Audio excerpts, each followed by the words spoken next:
com a Bíblia aberta? Quem? Abra novamente, vamos meditar na palavra. Irmãos, o texto que nós lemos, os irmãos que estão chegando agora, irmã Arlinda, irmã Manu, nós lemos um texto de Oséias, capítulo 7, versículo 8, que diz assim: Efraim se mistura com os povos. Deus está chateado. Está chateado com Efraim. Efraim se mistura com os povos. Efraim é um bolo não virado.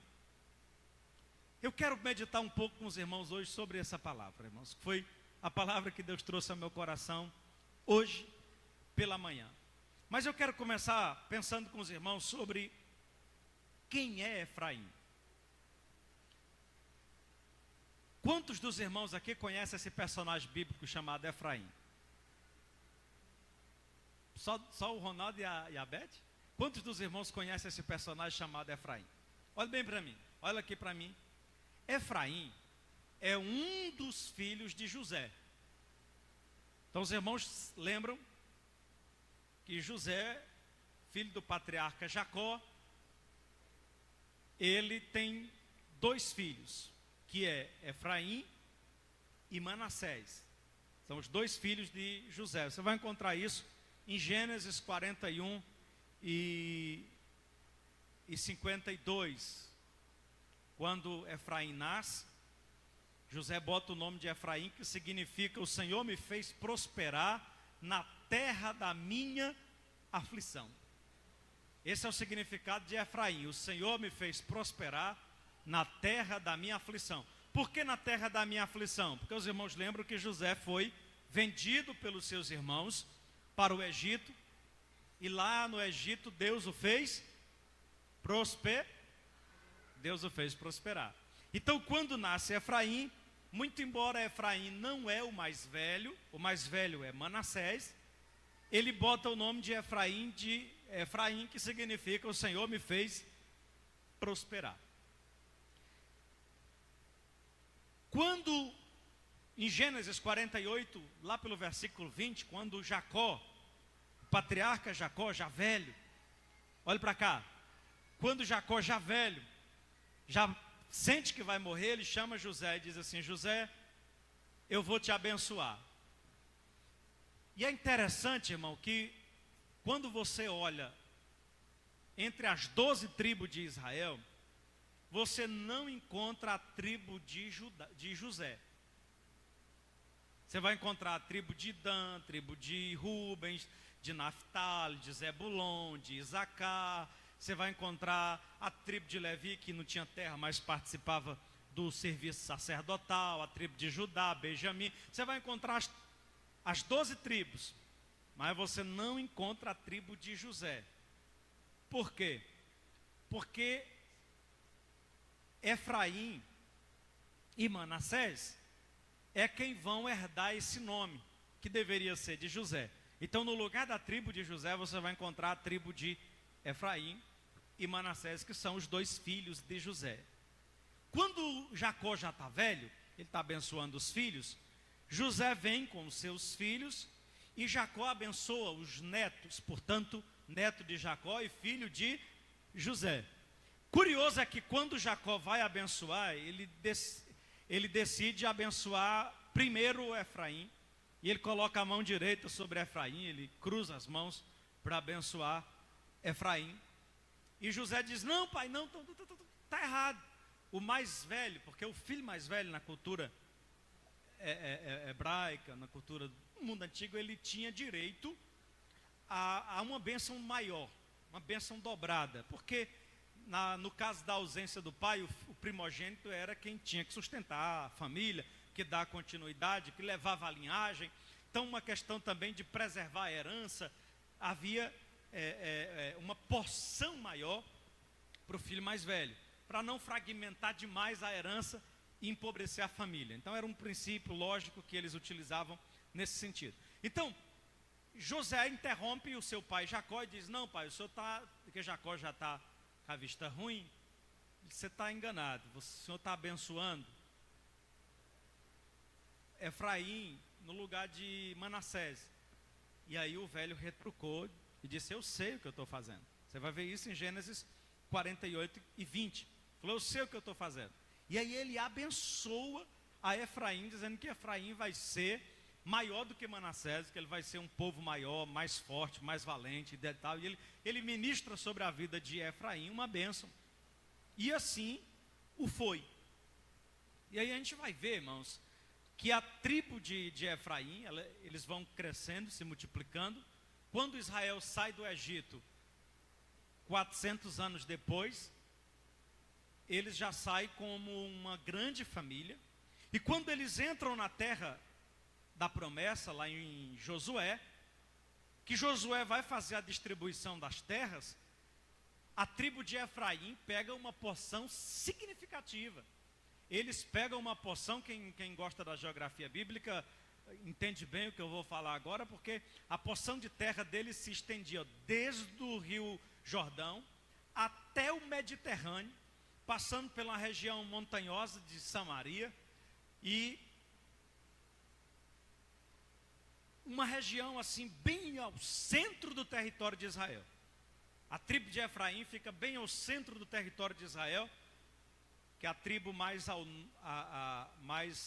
norte, é a tribo de Dan, e a tribo mais ao sul, a tribo de Judá.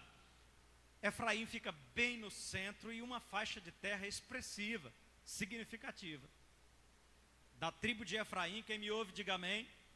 Tem só mais um pouquinho de paciência com essa espécie de introdução e eu já estou chegando onde Deus quer. Olha para cá. A tribo de Efraim, nós vamos ter algumas figuras muito importantes da tribo de Efraim. Dentre elas, nós temos a figura do próprio Josué, que era efraimita, ou efrateu. Nós vamos ter Débora, os irmãos lembram daquela juíza das palmeiras? Débora também era efraimita ou efrateu. Nós vamos ter Jeroboão, que foi um dos reis do Reino Norte, que também era de Efraim. Enfim, nós vamos ter algumas figuras muito importantes da tribo de Efraim. A tribo de Efraim também ficou muito conhecida e admirada entre os seus irmãos, porque era uma tribo de muitos guerreiros, era uma tribo de homens valentes. Portanto, quando Israel ia para uma guerra, a presença da tribo de Efraim era fundamental, porque era uma tribo de homens valentes, de homens guerreiros, e isso torna a tribo também um destaque entre os seus irmãos. Mas o que vai tornar, agora olhe bem para mim, preste muita atenção, dobre a sua atenção, olhe bem para cá, não perca essa informação que ela é muito importante. O que vai tornar a tribo de Efraim mais significativa entre as demais é que a tribo de Efraim, ou na tribo de Efraim, haviam duas cidades que se tornam muito importantes no reino, que é a cidade de Samaria e a cidade de Betel. Olhe para cá. Até Salomão, o reino de Israel era um reino só, composto por 12 tribos. Poderíamos pensar hoje na nossa linguagem, seriam 12 estados. Aqui igual a gente tem, né? Tem o Ceará, Rio Grande do Norte, Piauí, nós temos os 27 estados da nossa federação. A nação de Israel, obviamente que em uma proporção menor, porque eu acho que o estado de Israel inteiro é do tamanho do estado do Ceará. É bem pequeno o estado de Israel. Mas, resguardando as devidas proporções, seria mais ou menos esse o sentido. Então, a nação de Israel estava dividida entre 12 tribos. E após a morte de Salomão, vai ter um problema político em Israel. Olha para cá. E o reino vai ficar dividido. O filho de Salomão, que assume o trono, que é Roboão, ele não consegue sustentar o trono, tem um problema, e ele fica governando na região sul com duas tribos, Judá e Benjamim. A região norte inteira, com 10 tribos, como fosse a região maior, não ficou mais sobre o governo de Roboão. E eles vão eleger Jeroboão, um efrateu, para ser o rei do norte. Então Jeroboão, que era efrateu, que é de Efraim, ele se torna o primeiro rei do norte. Depois da divisão, ele é o primeiro rei do norte. E ele assume as 10 tribos do norte.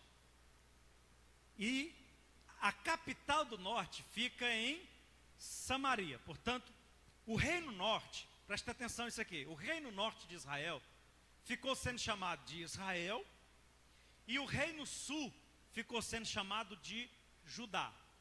Então você vai encontrar muitas vezes, se você estiver lendo crônicas, livro dos reis, até os profetas, você vai encontrar muita referência à profecia contra Judá.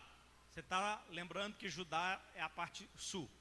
Quando falar profecia contra Israel, você está lembrando que Israel é a parte norte. Às vezes você vai encontrar a expressão assim, ó, e no ano tal do rei tal em Judá, reinou fulano de tal em Israel. No ano tal do rei tal em Samaria, reinou fulano de tal em Jerusalém. Quando falar de Jerusalém, capital do reino sul, Judá. Quando falar de Samaria, capital do reino norte, Israel. Quem entendeu até aqui, diga amém. Porém, a tribo de Efraim, ela ganhou destaque no norte.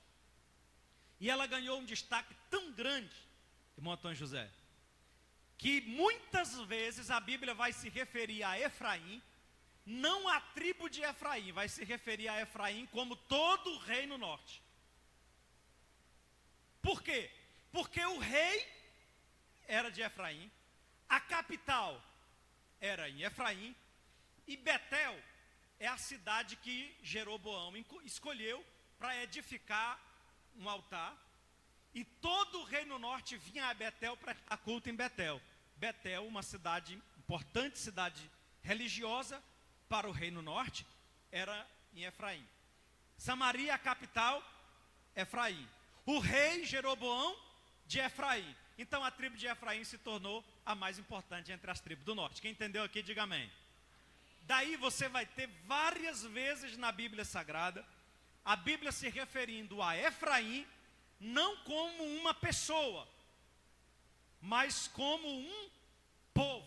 E não apenas como uma tribo, mas como um reino.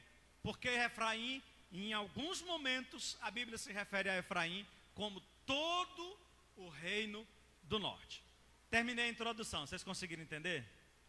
Agora a gente vai para a aplicação. Que até aqui, irmão, essa parte mais contextual, esse pano de fundo, mais histórico.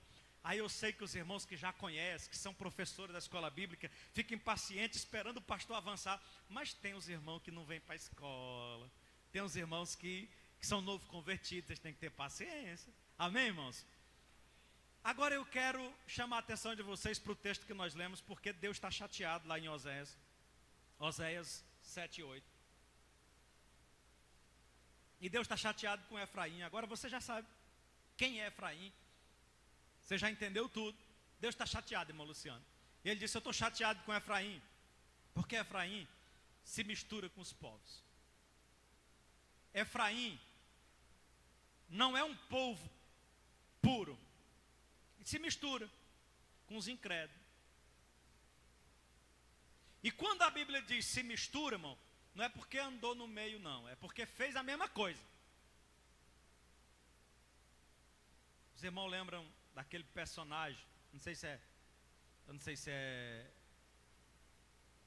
é chileno ou se é...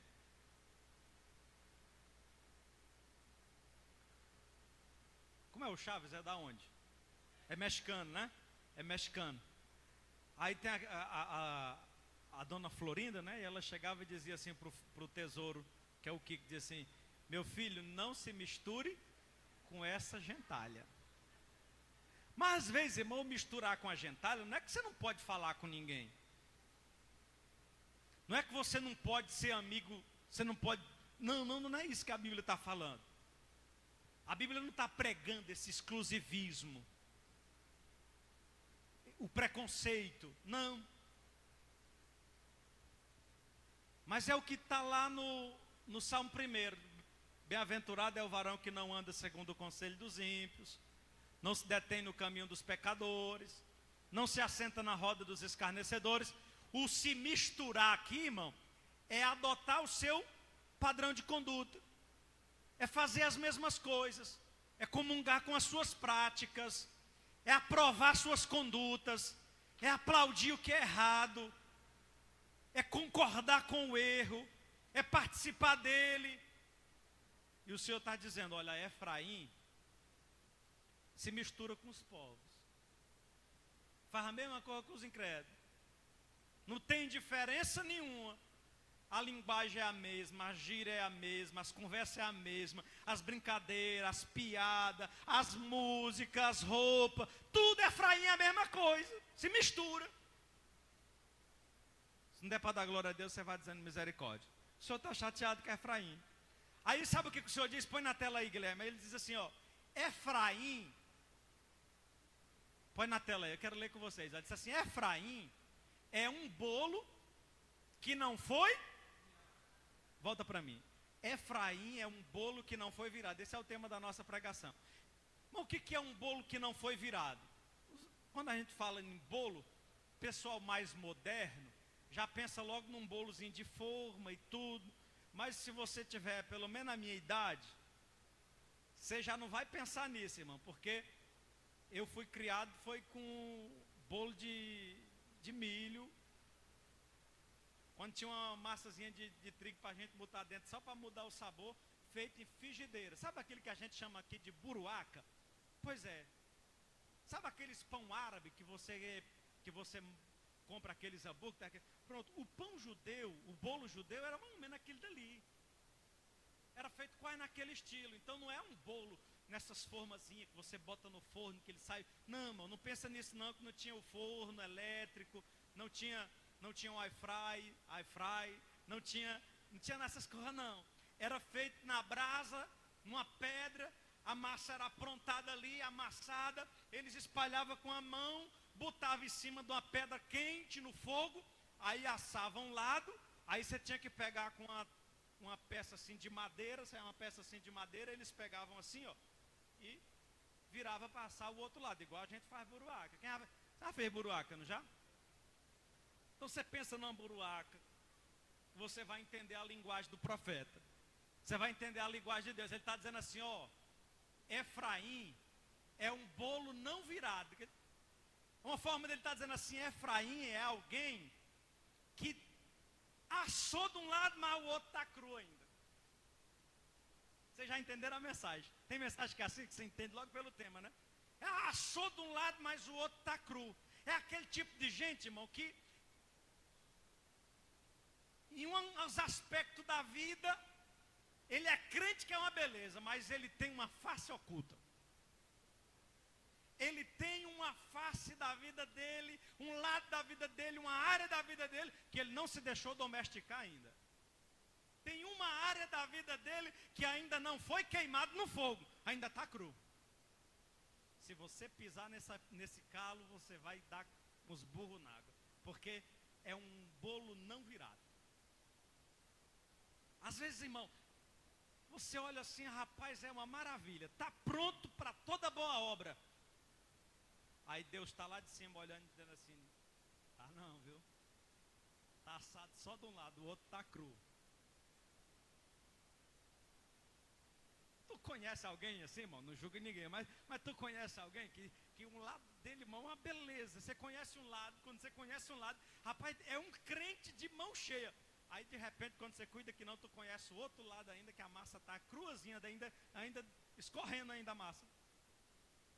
Não foi nem no fogo. Diga comigo, levantando a sua mão, diga, Efraim é um bolo não virado. Está assado de um lado, mas o outro está cru.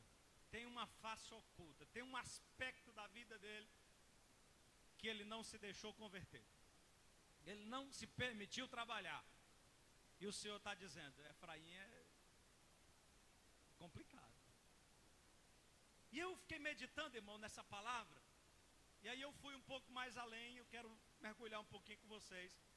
E a minha pergunta foi, o que há de reprovável na conduta de Efraim, que Deus chegou a esse ponto dessa conclusão, de que Efraim era um bolo não virado.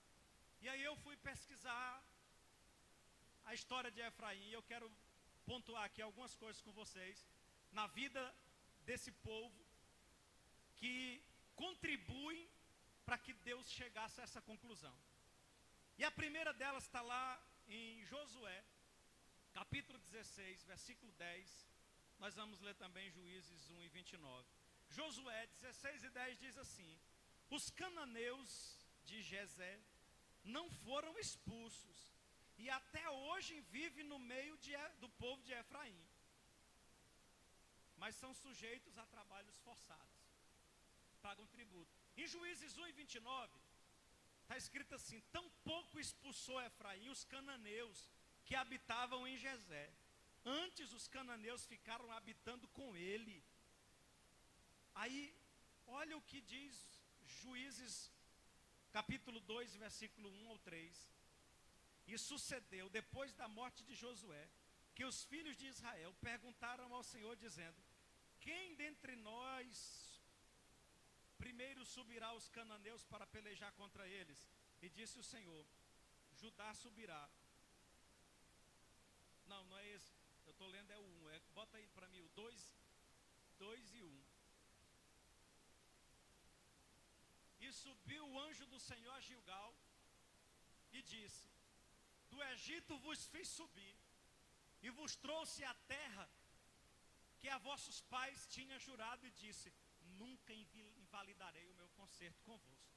Versículo 2: e quanto a vós, não fareis concerto com os moradores dessa terra, antes derrubareis os seus altares, mas vós não obedeceste a minha voz.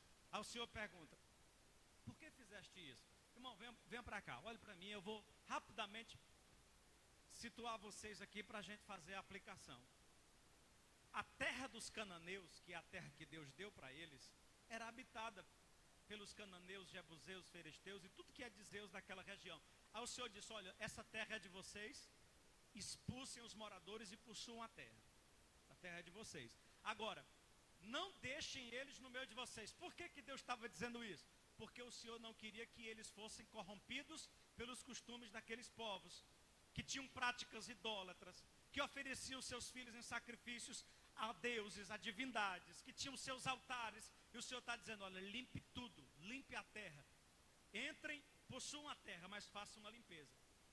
Foi a ordem de Deus. O Senhor disse: não deixe esse povo no meio de vocês, que esse povo vai contaminar vocês.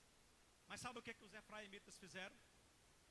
Eles chegaram lá, olharam, disseram assim: não, vamos expulsar o povo para quê? Vamos usar ele de escravo, vamos botar eles para trabalhar para nós, pagar tributo para a gente e tal. Desobedeceram o mandato do Senhor e deixaram os cananeus habitar no meio deles para eles pagarem impostos. Veja que quando o Senhor usa o profeta Oséias, ele diz assim: olha, Efraim se mistura com os povos. O Senhor está dizendo, esse é, irmão, olha para cá, esse é o primeiro problema de Efraim. Por que Efraim é um bolo não virado? Olha para mim. Como é que a gente poderia entender hoje? O que seria hoje, irmão Luciano, um crente, né, no nosso contexto? O que seria hoje um crente assim? Jaqueline, assado só de um lado, um bolo não virado. É esse tipo de gente, irmão, que ele é crente, ele serve a Deus, mas ele é misturado. Ele serve a Deus, ele está na igreja, ele dá glória a Deus, canta louvores, ele é uma bênção, mas ele é misturado. Ele não se separou ainda. Se você vê ele lá fora, você não conhece, porque ele não tem diferença. Não tem diferença do ímpio. Ele se veste igual o ímpio, ele fala igual o ímpio, ele fala palavrão igual o ímpio, a boca dele é suja igual a do ímpio, conta piada imoral igual o ímpio. Ele não conseguiu se separar ainda. A gíria dele ainda é a gíria lá do mundo. Ele fala do mesmo jeito, ele não tem uma fala santa. Se você vê ele lá no mundo, irmão, ele não conseguiu se separar ainda. Ele é crente, mas ele é misturado, ele ainda gosta de uma musicazinha do mundo. Ô pastor, é porque quando eu escuto uma bossa nova, me lembra umas coisas. Pois é, irmão, você está misturado ainda. Ele é crente, mas ele ainda está viciado em jogos ainda. Eu não preciso mais nem falar que o pastor José Serra falou, essa semana circulou tudo nos grupos aí, né? Mas irmão, ele é crente, ele é servo de Deus, ele está na igreja, mas ele ainda está misturado. Se você vê ele lá no Castelão, meu irmão, chamando palavrão com o jogador e gritando lá o leão da tufa, você olha, você não pensa que ele é crente. Diga assim comigo, Efraim é misturado. Olha para a pessoa que está perto de você e diz assim, se você se mistura, é um bolo não virado. Está assado de um lado, mas tem um lado que é cru, meu irmão. O lado crente dele é uma maravilha. Agora, se tu conhecer o lado dele lá no trabalho, se tu vê essa carinha de santo dando cantada nas meninas lá no trabalho, não tem nenhum glória a Deus. Aí saiu um aleluia, irmão. Valeu pelo aleluia. Tem algum glória a Deus aí perdido no meio do povo de Deus? Eu estou me lembrando aqui de uma história que eu ouvi uma vez. Tinha 3 irmãos, Ronaldo, conversando. Aí eles se sentiram bastante confiantes um no outro, amigos. Aí um disse assim, rapaz, eu sou crente há tantos anos, mas eu devo confessar um negócio para você. Eu ainda não me libertei do cigarro. É mesmo? Rapaz, que lá eu ainda dou umas bicadazinhas. Aí o outro disse, rapaz, já que você está falando, eu vou confessar algo também. Eu também sou crente há tanto tempo, mas ainda não me libertei da bebida. Aqui lá eu ainda tomo uma cerveja. Aí o outro disse assim, rapaz, por já que vocês estão falando, eu também vou falar. Eu sou crente há tanto tempo, meu, tem um negócio que eu não consegui me libertar ainda. Isso o que foi? Ele disse, eu não seguro segredo de ninguém.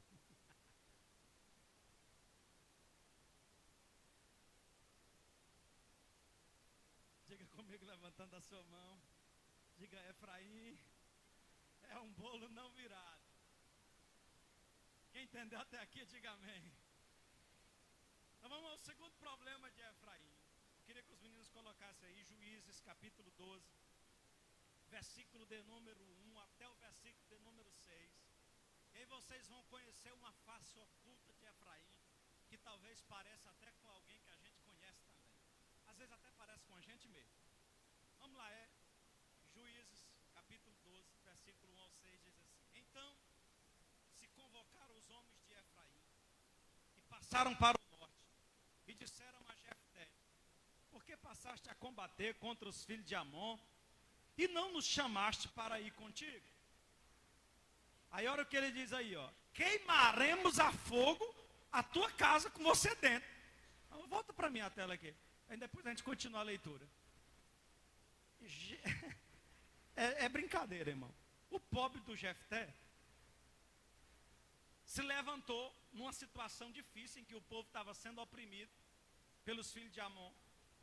Aí ele se levantou, convocou uma turma, mandou mensageiro para chamar o pessoal de Efraim, eles nem deram notícia.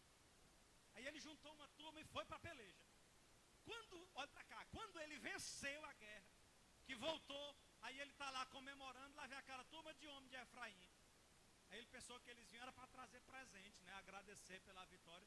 Eles chegaram e disseram assim, como é que você foi para a guerra e não chamou a gente para ir? Nós viemos tocar fogo na tua casa. Tu já imaginou? Nos próprios irmãos, eles vieram atrás de confusão com Jefté, porque Jefté não tinha chamado eles para ir para a guerra. Você conhece gente assim, irmão? Irmão, Efraim é um bolo não virado. Qualquer coisa ele arranja motivo de fazer uma confusão. Qualquer coisa ele arranja motivo de fazer uma confusão. Um dia desse uma irmã estava preocupada, não é daqui da nossa congregação não. Lá onde a Taniane faz academia, eu faço natação, conversando com a irmã, e ela contando a tribulação que ela passou na igreja dela. Uma irmã da igreja, olha para cá, posso nem contar muita história que o tempo não vai dar. A irmã da igreja dela foi convidada para pregar noutra igreja. E a irmã não é uma pregadora. Então ela ficou nervosa. Aí chamou umas irmãs e disse assim: irmã, bora comigo para vocês interceder por mim. Para a gente, eu me sentir mais confiante, né, com vocês e tal. Aí juntaram umas 4 irmãs, a irmã que ia pregar, e foram no carro, 5 irmãs. Aí beleza, foram lá, participaram do evento, a irmã pregou. Aí tiraram foto, postaram, aquela coisa toda. Ah, meu irmão, daqui a pouco uma irmã lá no grupo: olha, quando tiver visita da igreja, vocês avisem no grupo para as irmãs aí também, não façam panelinha não. Aí arranjou uma confusão com as irmãs, porque a irmã foi pregar e chamou 4 irmãs para ir mais ela.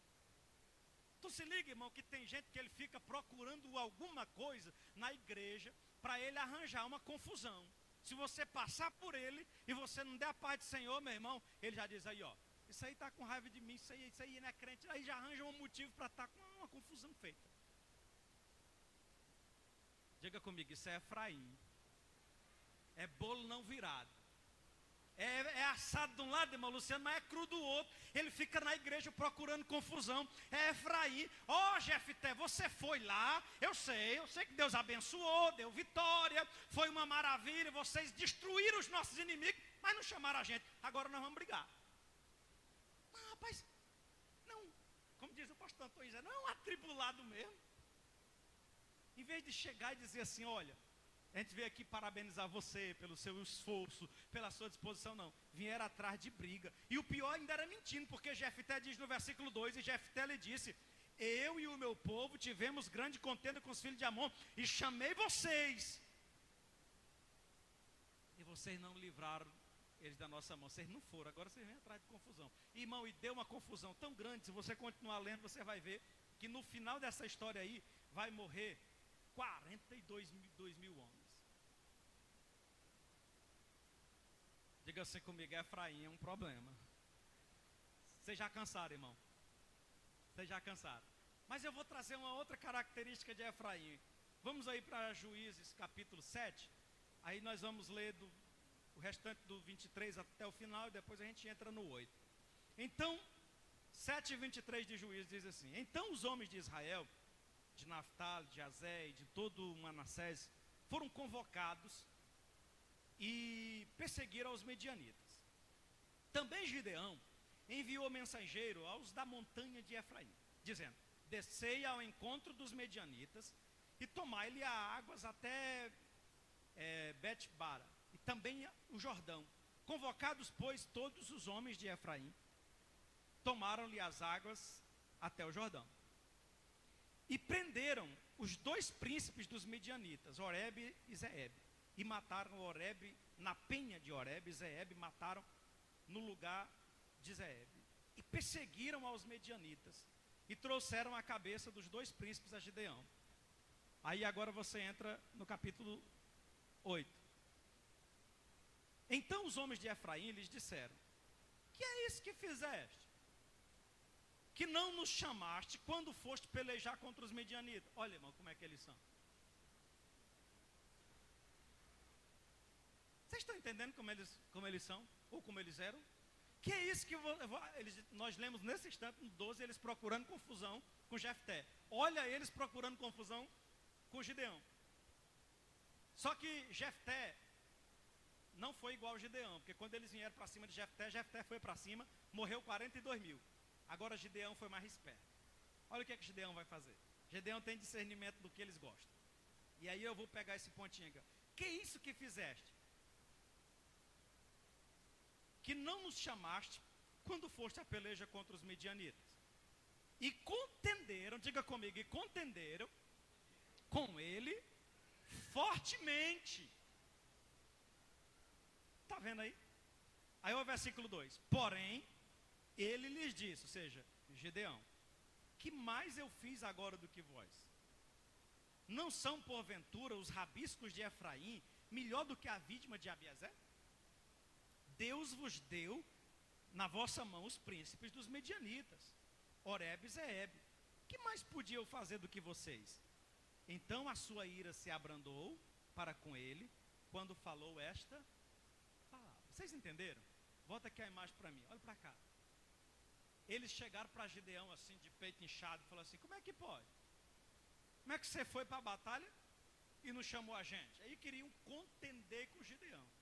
Aí Gideão, entendendo o que eles gostavam, assim, homem, eu fui para a guerra, mas o que eu fiz lá foi menor do que o que vocês fizeram aí. Vocês trouxeram a cabeça dos 2 príncipes.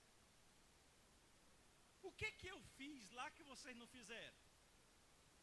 O rabisco, ou seja, os homens mais fracos de Efraim, são mais fortes do que todo o exército de Abiezer.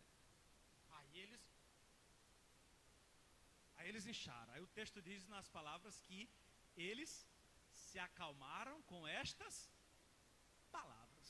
Sabe o que é Efraim? O que é um bolo não virado? É uma figura que gosta, que anda à procura de honra, de reconhecimento. Eu estou no terceiro tópico da mensagem, irmão. Primeiro lugar, Efraim, ou o bolo não virado, é uma figura que gosta de se misturar.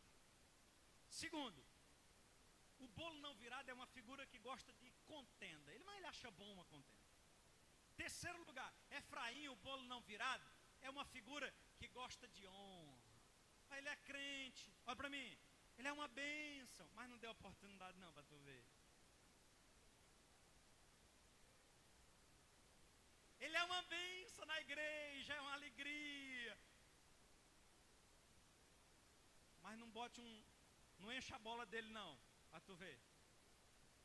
Para tu ver, tu vai conhecer a face oculta dele.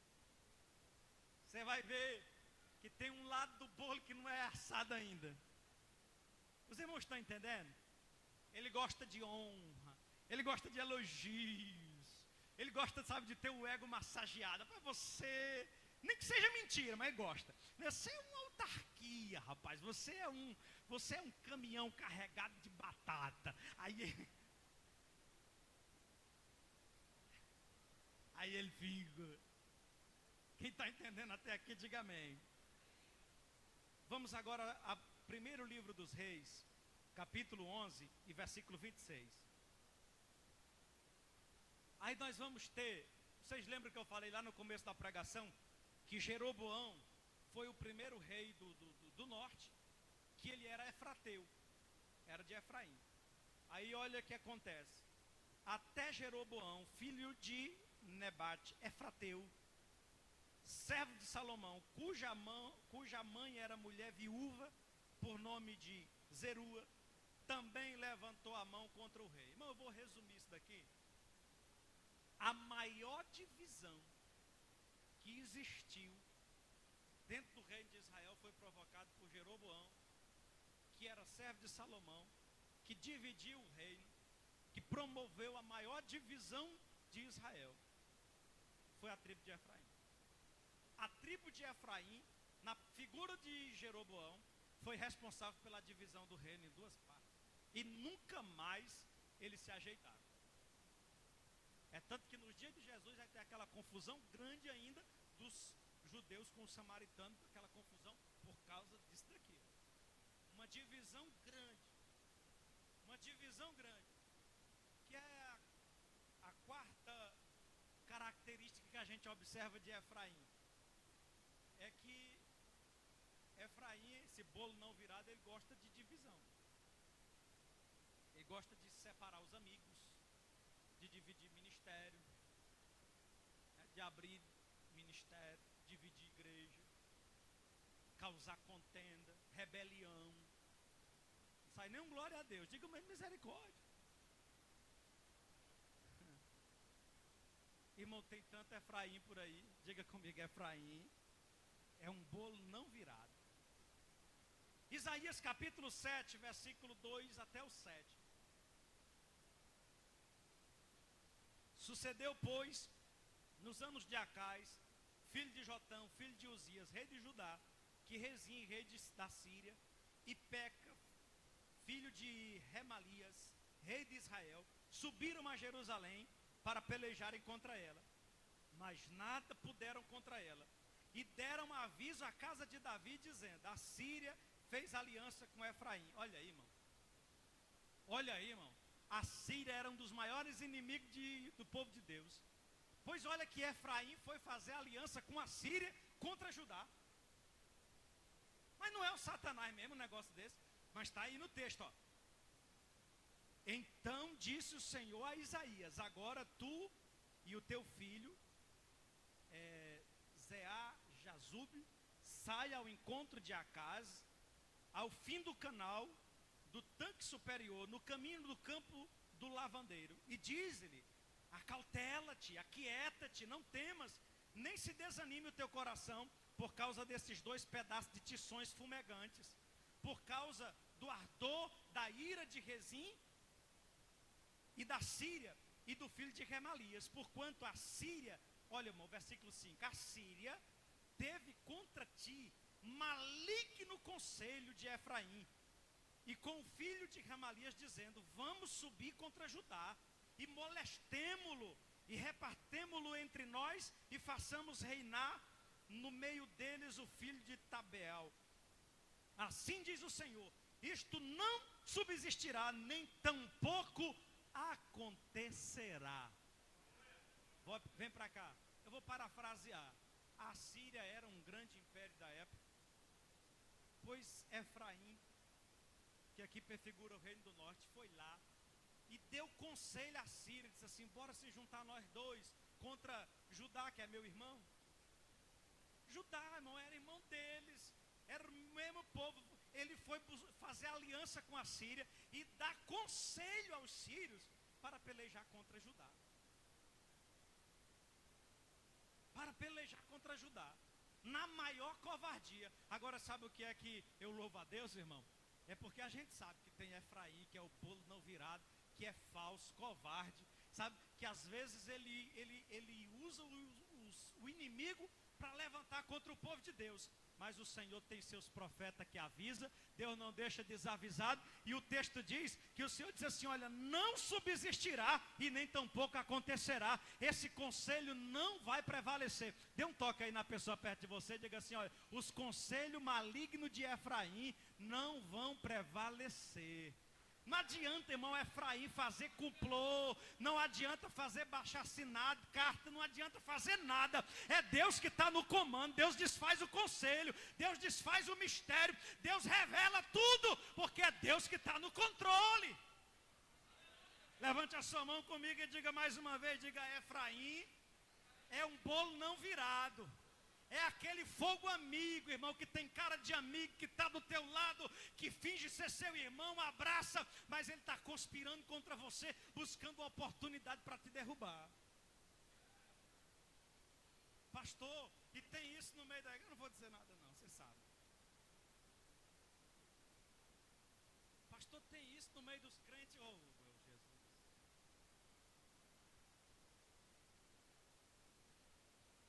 Isaías 9:9 tem uma outra palavra sobre Efraim. Estou terminando, irmão. Estou terminando. Isaías 9:9 diz assim: e todo este povo saberá, Efraim e os moradores de Samaria, que em soberba e altivez de coração dizem: os tijolos caíram, mas com contaria tornaremos a edificar. Cortaram-se os cicromos, mas em cedros os mudaremos. Em outras palavras, o Senhor está dizendo: rapaz, Efraim é tão arrogante, Deus tinha dado um castigo neles e eles estavam ainda desafiando, dizendo assim: não, destruir a cidade, mas nós vamos edificar de novo. Mas você não aprendeu a lição não, Efraim? Não, nós vamos dar a volta por cima. Efraim era esse tipo. Deus faz uma queixa em Isaías 28, versículo 1 ao 3, dizendo que Efraim é uma coroa de bêbados arrogantes, soberbos.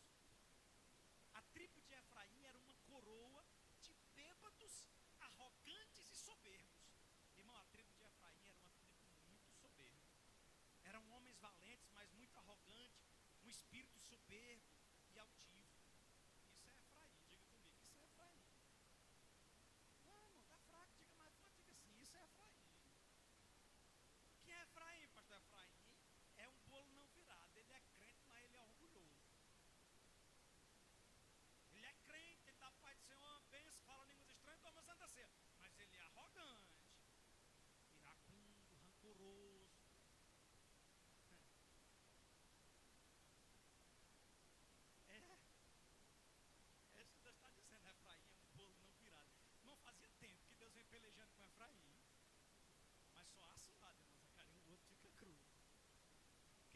até aqui, diga amém. Põe aí Isaías 11:13, por favor. Isaías 11:13. Diz assim: e afastar-se-á a inveja de Efraim, e os adversários de Judá serão desarraigados. Efraim não invejará a Judá, e Judá não oprimirá Efraim. Irmão, outra característica aí de Efraim, ele era invejoso. Não, pastor, mas isso daí eu não acredito não. Tem crente invejoso? Tem, irmão, é Efraim, ele é crente, mas é só um lado que é crente, o outro é cruz. Só um lado que está pronto, o outro ainda está em processo. E o pior do invejoso, irmão, é porque o invejoso ele não quer um carro igual ao seu. Ele quer o seu carro. Ele não quer uma casa igual à sua. Ele quer a sua casa. Ele não quer um marido igual ao seu. Ela quer o seu marido. Saiu um monte de misericórdia. O sangue de Jesus tem poder. Diga assim comigo: isso é Efraim. É um bolo não virado. É invejoso, irmão. Às vezes, esses dias eu estava ouvindo o pastor Antônio Júnior falando sobre isso. Às vezes até para você dar um testemunho na igreja é difícil, porque os crentes carnal ficam com inveja no testemunho do irmão, que tem uma vitória para contar. Em vez do irmão celebrar e dar glória a Deus pela vitória do outro, aí não, o coração dele fica angustiado, ele se sente humilhado. Diga: o sangue de Jesus tem poder. Oséias capítulo 12, versículo 1, estou terminando. Oséias 12:1 diz assim: Efraim se apacenta de vento e segue o vento leste. Ou seja, aquela figura que não reconhece a autoridade, não reconhece figura de autoridade e é leviano. Ele vai para onde o vento soprar. Ele não tem raiz, ele não tem firmeza. Efraim se apacenta de vento e segue o vento leste. Então, para onde as coisas estiverem indo, a música que tocar, pastor, eu danço. Isso é Efraim. É um bolo não virado. Continuando o versículo 1 do 12, ele diz assim: todo dia multiplica mentira e a destruição. Diga assim comigo: Efraim. Vocês estão cansados, irmão? Diga mais forte. Diga: Efraim é um multiplicador de mentira. Está aqui no texto. É um multiplicador de mentira. Não, pastor, o senhor vai dizer que tem crente na igreja que mente? Ontem mesmo eu estava conversando com o Marcondes sobre isso. Porque eu já vi uns irmãos mentir, mas no sufoco. Sabe assim, às vezes, numa situação de aperto. É igual aquela de Abraão, que o cabo não sabe o que diz. Se falar a verdade, ele fica olhando, mas não sei se é pior falar a verdade ou mentir. Aí às vezes o pobre no aperreio, ele ainda solta uma mentirazinha, mas você vê que ele mentiu com vergonha. Mas tem uns, irmão, que ele mente sem precisão mesmo. Sabe, ele mente só para não perder o costume. É. Uma igreja assim, que era mentiroso. Um dia o pastor chegou para ele e disse: irmão, o senhor é um servo de Deus, irmão. O senhor conta umas coisas que a igreja toda sabe que é mentira, rapaz. Ninguém acredita mais no senhor. O senhor perdeu o respeito da sua família, perdeu o respeito dos seus filhos. Fica inventando história, inventando conversa. Aí ele começou a chorar. Disse: é, pastor, eu já chorei rios de lágrimas para parar de mentir. Tem jeito. Já chorei rios de lágrimas para parar de mentir. Diga comigo: isso é Efraim. O capítulo 11, versículo 12 diz assim: Efraim me cercou com mentira, e a casa de Israel com engano, mas Judá ainda anda com Deus, e com os santos está fiel. Diga assim comigo: Efraim é um multiplicador de mentira. Oséias 4:17 diz assim: Efraim está entregue aos ídolos. Irmão, era uma tribo que se entregou à idolatria. Oséias 6:10 diz assim: veja uma coisa horrenda na casa de Israel, ali está a prostituição de Efraim, Israel está contaminada. Por quê? Porque eles haviam trazido altares de idolatria para dentro de Betel. Eu queria que os músicos viessem para cá para a gente terminar. Já é 9 horas, não dá tempo, não sei se dá tempo de cantar, mas dá tempo mesmo de fazer um fundo musical. E eu quero em 10º e último lugar, irmãos. Eu não quis dizer a quantidade de tópicos, vocês podiam se assustar. Mas foi em 10 tópicos a mensagem. 10 tópicos. Em 10º lugar, queria que vocês ficassem de pé para parecer que está terminando.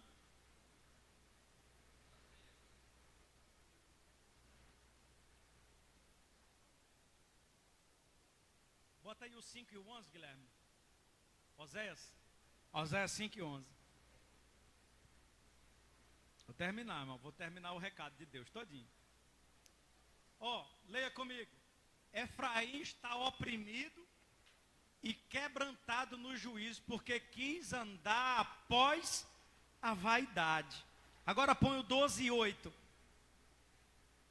E diz Efraim: contudo me tenho enriquecido e tenho adquirido para mim grandes bens. Em todo o meu trabalho não acharão em mim iniquidade alguma que seja pecado. Deus está dizendo: vocês estão sujos, contaminados, cheios de pecado. Ele está dizendo assim: nós não estamos pecado. Irmão, Efraim era uma tribo complicada. Levante a sua mão comigo e diga assim comigo: isso é Efraim, um bolo não virado. Agora eu quero terminar lendo uma palavra de Deus tremenda para Efraim. Jeremias capítulo 31, versículo 18 até o 20. Vou terminar lendo. A conclusão da mensagem é esse texto. Jeremias capítulo de número 31, versículo 18. Eu quero terminar lendo, para vocês verem como Deus é bom.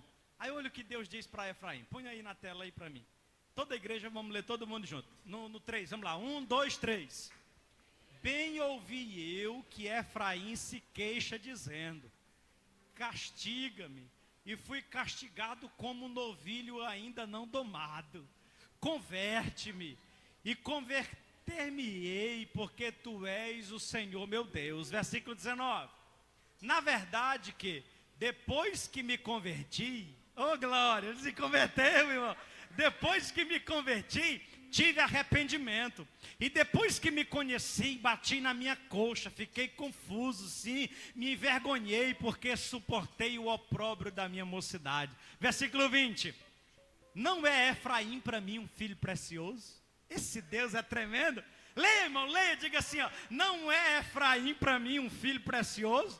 Uma criança das minhas delícias? Porque depois que eu falo contra ele, ainda me lembro dele solicitamente. Por isso, se comove por ele o meu coração. Deveras me compadecerei dele, diz o Senhor. Pegue na mão do irmão que está perto de você e diga assim: Efraim é problemático, mas Deus é doido por ele.